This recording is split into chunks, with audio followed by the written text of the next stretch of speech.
What's up, everybody? I'm Greg Miller, and Michael DePlatter is here to talk about Shadow of Mordor. Then, Stu Paul is here to tell me about his film about a game called Settlers of Catan. His movie's called Lord of Catan. It's crazy. But first, what's going on with all these movies getting renamed? Where the hell is the beef? This is Up at Noon.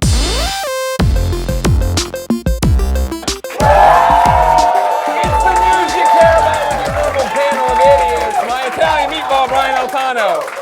The producer/seducer, Nick Scarpino. Hi, Greg.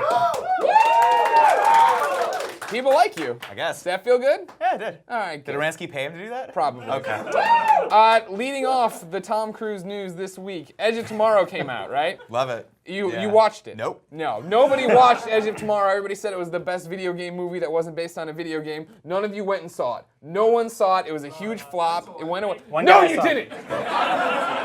Now for the the release here on the digital platforms and the DVD, they're now changing the title of the movie. They're now going to call it Live, Die, Repeat. Is that? This is real news. We didn't make it up. And this apparently happens. This has Wait, so happened what before. if you're the one guy that did see that movie and you're like, oh, looks I like there's love- a sequel out. Yeah, I love Tom Cruise and that Blunt girl. I'm going to watch this new one they did. Oh, wait, it's the same one. Was it the Blunt girl? I always confuse her and Yeah, it was Laura. Emily Blunt. Yeah. I mean, the thing is, like, everyone that went and saw it, and you guys can attest, it was pretty good, right? It was supposed to be pretty The good. one guy? There's like, a couple people are nodding, and just They're they just don't know- happy they to make stopped eye listening to us contact. 5 minutes ago. They were like, yeah, whatever Nick says, it's fine. It's a shame because the movie doesn't. I guess the title the producers felt, or whoever the distributor is felt that it wasn't really getting across what the movie's really about. So live, die, repeat. Yeah. Pretty straightforward. Drive it Yeah, but right you home. You don't get to do that. You have to own your mistakes. That's how that works. I don't think you do anymore. It's all digital. What are you There's talking nothing- about? There's nothing physical anymore. You don't have a VHS where you have to like go to someone's house and like Sharpie over the title and write live, die, repeat. Why on are it. you talking about a VHS from 30 years ago? I mean, this is Everything's digital. They could change it right now. You go to your Xbox, you're like, I bought that movie. It's not called that's Wolverine assuming anymore. it assumes we have no attention span left anymore. We're just like, what was that movie? We don't have any attention. None of us That's have 100% I guess you're true. right. That's fucking trash. All right, so here's my question then. All right. Let's rename some other movies. Okay. All right. I like that. Brian, Yeah. rename The Godfather. Let's be wops.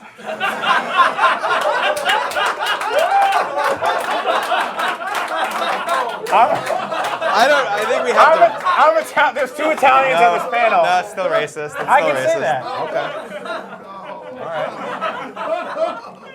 Now it makes my title even. Now you're putting a racist lens on mine. Mine was going to be My Nice Jewish Uncle. Because my Uncle Scott is Jewish and my Godfather. It was a nice story from me, and yours is all. Wait, why did you full make that blown- movie your personal story? That wasn't a... I'm the one getting to rename it. I'll do what I want. Let's Sorry. be wops. What do you? Do you have one? What do you got, Nick? I don't know. I can't follow that. Mine was gonna be super self-explanatory, like something like spaghetti and guns, just dumb, and like straight to the point. That's all it was. That's Is that- really good. Is that racist? I like that one. No. Spaghetti and guns? That's in the movie. Yeah. All right. And back hair. It would've been spaghetti, guns, and Sonny's back hair. Nick, Yes. The Lord of the Rings. Attack of the Little People. How are we going to the most offensive things every time? No, it's self-explanatory. It's a movie about a bunch of little people who attack stuff. They just run around stabbing with little swords that look like swords in their hand, but they're daggers. What do you got? Let's be dwarves.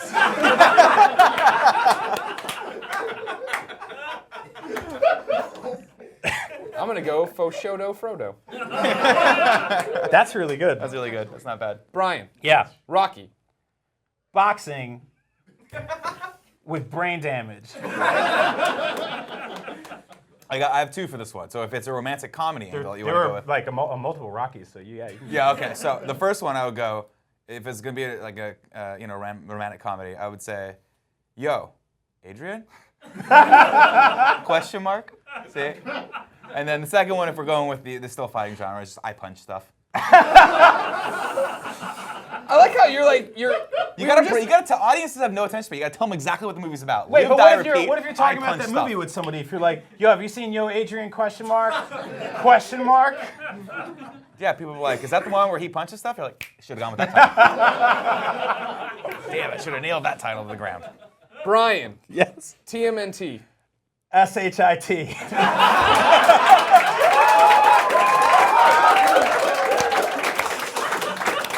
That's hard to follow. That's Topic number 2.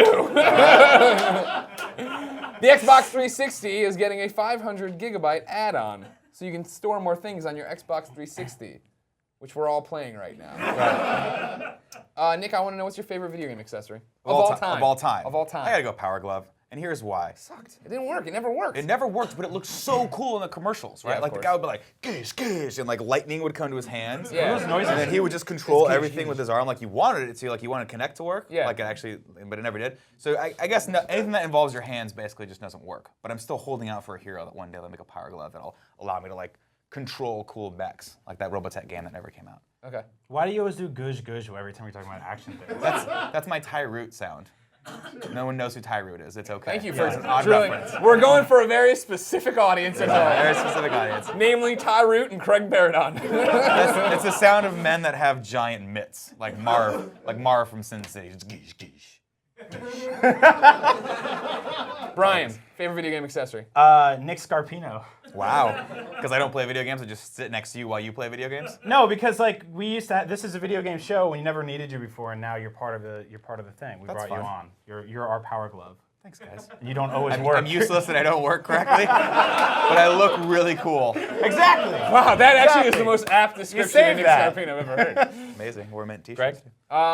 You know what? I enjoyed when I was a kid having the stupid Sega Genesis light gun, the sharpshooter or whatever. The Or they one Menacer. that one. Yeah, that was it. That was the one That was too. a piece of shit. Totally garbage. Video game peripherals suck. Yeah. And I was so happy a few years ago when we moved away from them, and it looked like it was done. And then Rock Band happened, and then they were everywhere. They were Yep. back. Yep. And There's then two things they're lighting up, and you need them for games. I feel like there's two things that always come back in our culture. 3D Yeah. and peripherals. Right. Like no matter what, because there's some new hotshot exec that's up and coming. He's like, guys, I got ways to fatten those margins. I'm snapping at things and things are happening and I'm making it work. 3D peripherals. They're gonna be real life. They come at you. Fat margins. And everyone's like, that's cool. I've never heard of that before because I have the attention span of a gnat. So let's put those out to market. Connect. I'm gonna go rent, live, die, repeat. Final story of the week, Atari is going to reimagine some of their games, including Alone in the Dark and Haunted House. Classic games getting reimagined for our current times. First off, Alone in the Dark, all right, great. I remember that last game. No, thank you.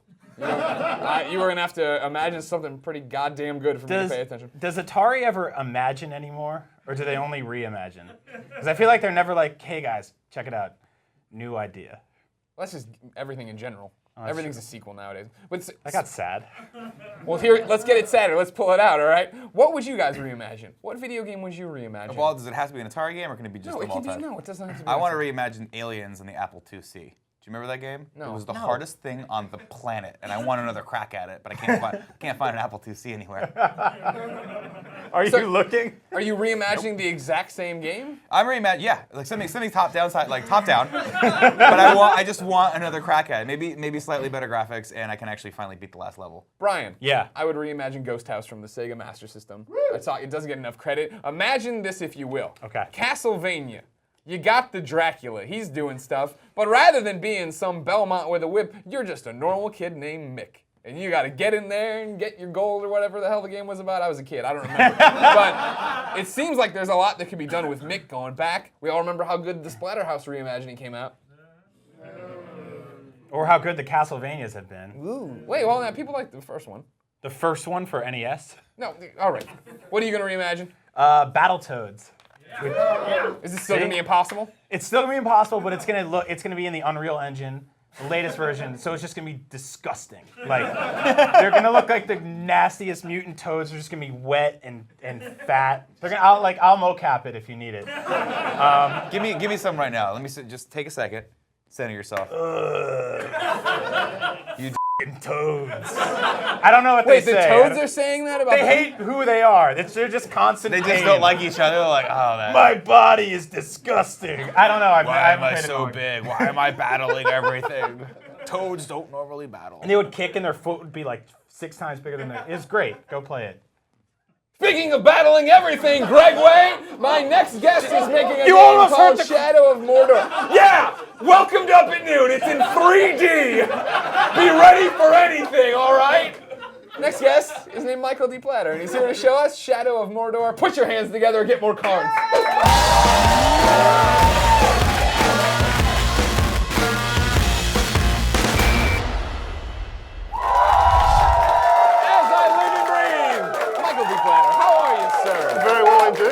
thank you for coming. They're all very excited about Shadow of Mordor. Now here's something that one person was excited. I apologize. Thank you. Not many. I kept forgetting for a long time this was a Lord of the Rings game. Does that happen to you ever? Not so far. no. Really? Okay. Set it up for everybody at home. It's in the Lord of the Rings universe before what the kids know from the movies, though, right? So it depends which movies. So it's after The Hobbit. Yeah. So after the Battle Wait, of... those are in the same universe? Yeah, Hobbit and Lord of the Rings. Wow. Yep. All right. Okay, and so Battle of Five Armies is this December, so kind of spoiler alert, Sauron's going to lose. and then he's going to be driven back, he's going to be returning to Mordor, but it's still like 80 years before the Lord of the Rings. So we take place in between the two trilogies. Right. So you get to get into unexplored areas and do things you want to do to them. Very much so, yes. Yeah, exactly. With, That's the with perfect. extreme prejudice. So it sounds to me like you're setting yourself up to get really screwed over by the fans on two fronts, right? Because number one, you have all the Lord of the Ring fans who just know everything about that. And then on top of that, now you have all these video game fans coming in, and they aren't easy to please. Do you feel that pressure of coming? I mean, you're taking on a huge property that a lot of people love. I mean, including us, obviously. You know, I don't know about that. Trust me. Who played Gandalf? Sorry? Who played In Gandalf? the Ralph Bakshi or the Peter Jackson? Peter Jackson. Ian McKellen. That was the tough one. Yeah, thank you. But Checks out. So yeah, I mean that's obviously the hard thing is finding something that simultaneously is fun as a game and is completely respectful to the lore, accurate to the canon. And again, I think the thing we've tried hardest to do is to tell an original story. So not just to retread the journey of the Fellowship, not just to sort of follow along with the story we already know. So telling something new and authentic, but then keeping it completely accurate. And that's where those sort of 80 years that are in between the two trilogies gave us a lot of really exciting stuff to play with, I think. So then what is happening in the story of Shadow of Mordor? So Sauron's returned, so he's going to be beginning to rebuild his army, rebuild his forces for the War of the Ring, which sort of makes it's an ideal time to be behind enemy lines within Mordor, messing with his plans. So you can have a real impact on the events that we're going to see in Lord of the Rings, because if he had have succeeded in marching out 40 years earlier, that would have played out very differently. Yeah, it would have changed things a bit. Pretty dramatically. And then additionally, we want to tell a new story, but have something that's really central to the lore. So one of our two main characters is actually an elf called Celebrimbor. So he was murdered by Sauron thousands of years before, but the reason he's so important is because he worked with Sauron to forge the Rings of Power, so the rings the Nazgul wear. So it's, we get to shed a new light on the lore that's there in the appendices, that's there in the history and the story, but isn't really explored in the main kind of narrative of Lord of the Rings and The Hobbit. So then, for the idea for the game and creating the game, what comes first? Is it the idea of the gameplay you want, or the setting, or the time period? Like, how did this come together for you guys to be a part of it? Yeah, I mean, that's the big challenge with any game and any licensed game is how do you find the sweet spot of finding something that speaks meaningfully to the lore, to the IP, and also gives you something new in terms of the gameplay. So I think our starting point was looking through Lord of the Rings and thinking, okay, there's this big theme that runs through it of this idea of power. Boromir wants to take the One Ring. Galadriel is tempted to take the One Ring, but she doesn't. Gandalf thinks about it, but knows that if he did take it, it would have been a really bad idea. He would have, turned out worse than Sauron. But so that starting idea was, what if a character with good intentions did have that sort of power that we would have seen if Boromir or Galadriel had the One Ring and actually challenged Sauron head on. So that was our sort of starting what if. Then we also, as a game, but also within Middle-earth, knew it was important to have an open world, to let people explore it. And then how could we bring that to life in a new way? And then we really looked at the Orc Society was very interesting. That moment when Sam goes into Cirith Ungol, into that Orc fortress, and they start fighting over Frodo's shirt, and they just absolutely slaughter each other. So that you could be that spark that could set off this chaos and kind of turn evil against itself. So those two kind of ideas were the starting point. Sometimes you talk about it, it sounds a little like Hogan's Heroes. Like we're gonna go behind enemy lines, and It's we're gonna more, yeah, I would say more Inglorious Bastards. more Inglorious Bastards. Well, that definitely sounds cooler. Yeah. And that's the other thing. I mean, you briefly mentioned it there. The fact that it's an open world game, right? It's this action RPG that's humongous. You watch it, and it's like one of those where it's like, I'm gonna spend so many hours in here just doing side quests. Was that hard to merge? I mean, because again, you're trying to, like you're saying, be respectful to a franchise, a property, something everybody knows, but give the player a chance to go out and do different things. It's really hard. And the thing is, we wanted to try and do two things simultaneously. One is to tell a really strong, crafted story. So we have these more linear story missions that take place that are very character-driven. And we worked really closely with Christian Canamessa. So we approached him because he was the lead writer, director on Red Dead, and we knew we wanted that sort of character-driven story in those moments. So then we've got this story taking place within the world, but then we've got an open world where we give people a huge amount of freedom to create their own stories as well. So you're kind of trying to juggle those two things simultaneously as well. Now, when we're talking about open world action RPGs, a lot of stuff comes down to you're going to build this character. You're going to start from the ground up, do all these different things, expand out this way, change your looks, do all this stuff. You guys have hired this Troy Baker fellow to be one of these one of these main characters and voice. Thank you. Thank you. So Troy Baker's been here before. Dick. He's been here before. But for this you're telling a more narrative-driven action RPG, correct? Yeah, and so Troy plays Talion, who's the other half of our main character. Kind of he and Celebrimbor are kind of united as this wraith as well as the ranger. So he had to play that character really closely with Alistair Duncan. So we've kind of got this interesting kind of duality between having these two characters, two actors kind of occupying the same space, depending whether you're in the physical world or whether you're in the wraith world. And he brought so much, I think, to bringing that character to life. And I think, in a way, to making it very authentic to Tolkien. I think he brought, one of the big themes in Tolkien that we see is some of the most heroic moments of these characters that don't actually want to be part of these huge epic events and saving the world. They'd rather, just be home, having dinner, having a beer, that sort of grounded humanity that Sam has. And I think Talion, really got that thanks to Troy as well. So for you, and you're biased, I understand. So Very nobody trusts biased. what he says. But what are the hooks for this that are going to grab action RPG players? Like, other than just the story, because for me, it's the actual watching the game, seeing you guys, upgrade, change, do these different things. That's where I get really excited. Yeah, we obviously think about this a lot. So yeah, of course we are pretty biased. But I kind of feel like the three key things that mean that we still enjoy playing it as well. One is, I think, just the core game is pretty solid, like our combat. So not only the melee, but the stealth, the range, all the moment-to-moment gameplay.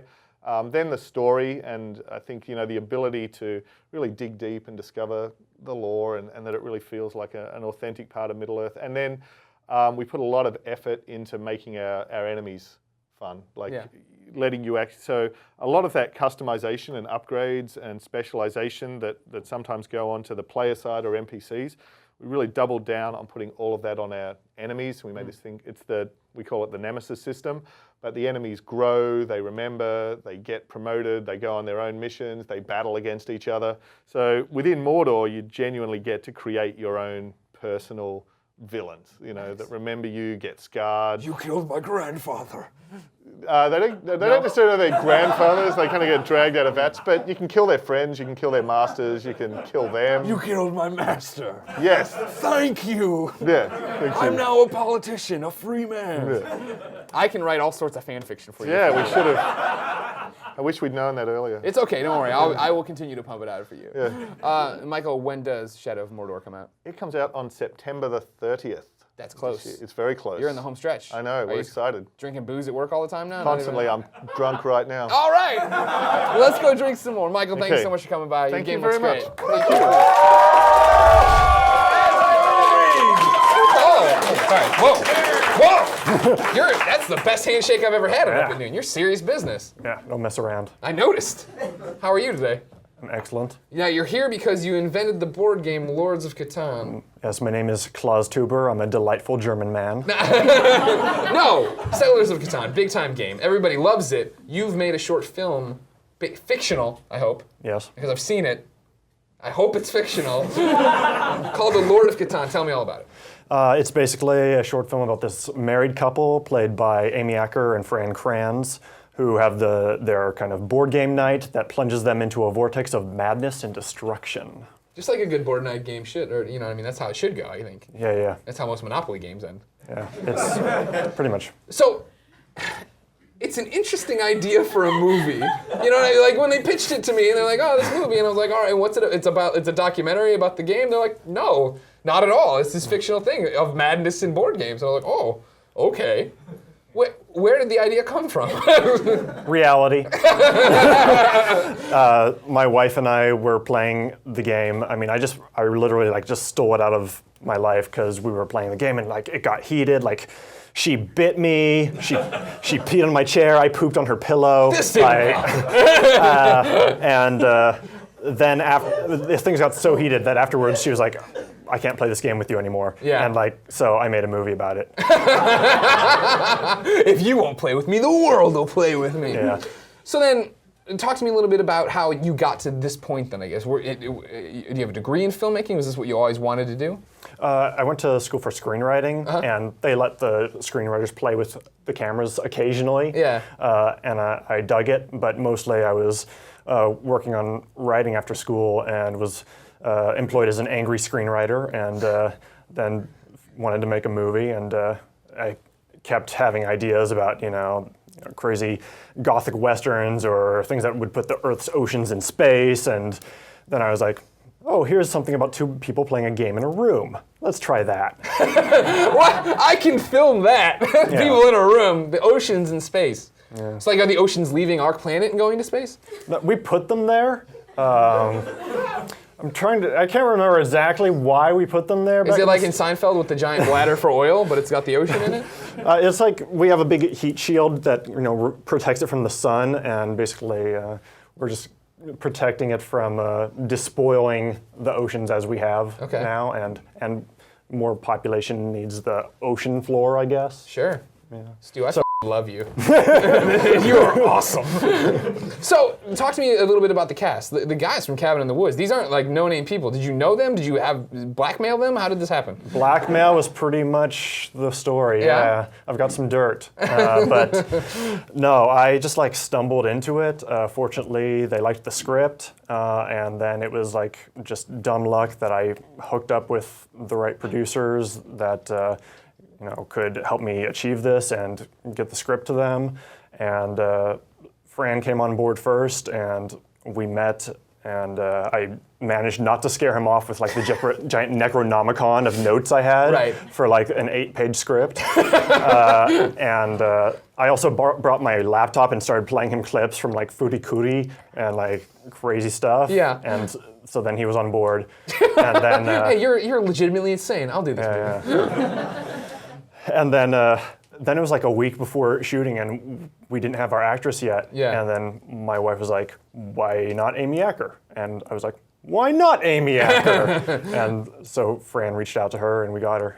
That's awesome. Like I guess for me the thing is, not being in the biz. That's what you call it, right? It is, always. That's what you call it. Like the jump from having this idea for a script to actually having it, and now like you're going around showing it a place. You're gonna be showing it here at DragonCon in a second.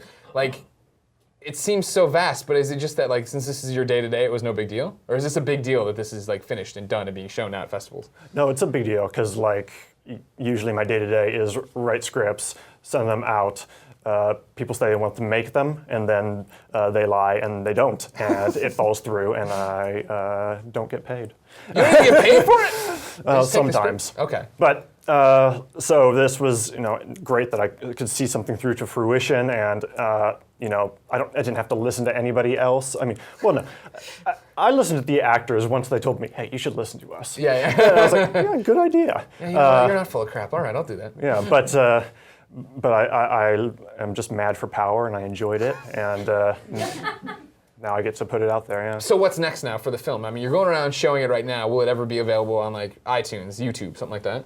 Yeah. My website, www.hamstervalhalla.com. Hold time out. That is an awesome website. You can pre-order it there, and when it's available, you can get digital download, Blu-ray, DVD, whatever. Oh wow, okay. You're all over the place. You have multimedia. Word. Word, yeah. So then what's next? Now that you got a successful film under your belt, do you want to go back to just writing in a room, or do you want to keep making movies like this? I'm going to make a samurai movie that is inspired by a blend of Japanese no theater, Buddhist mysticism, Chinese epics, Wolfenstein, and Mega Man 2. That sounds like a f***ing awesome movie. Are the oceans on Earth still? Yeah. Okay. But Oda Nobunaga is a robot. Okay. Well, when's that one? What's the next step for that one then? I'm working on the script to bring it from Earth, oceans out in outer space to back down to Earth a little bit. Okay. For the first step, and then go crazy with it. All right. Well, that sounds awesome. Stu, you're fascinating. I know. If I had a museum, I'd put you in it. That sounds good. It does. You could write in there. I'd let you do that. Can I have a little pillow? And Sure, just don't poop on it. That's all I ask. Ladies and gentlemen, the Lord of Catan. You can see it at DragonCon. You can go. You can get it off the site. Hamster Valhalla. Why not? Stu Paul, everybody. Thank you so much. Thank you to Stu, Michael, Nick, Brian, and you, my audience. If you want to be in that audience, go.ign.com/up@noon for details. As always, I'll be answering comments the first hour this video is live, so come tell me your favorite Settlers of Catan moment. Mine is when I played against Damon in the movie theater while we waited for it. It was on iPad. It was great. We didn't get all crazy like the couple in the movie. I'm getting long-winded. I'll be back next week, but until then, I'm going back to bed.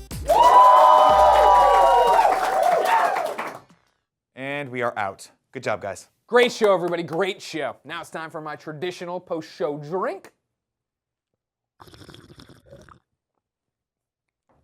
Oh, yeah. Now I drive the old desk home. Get here, you scamp. Ugh. Whoa, Greg.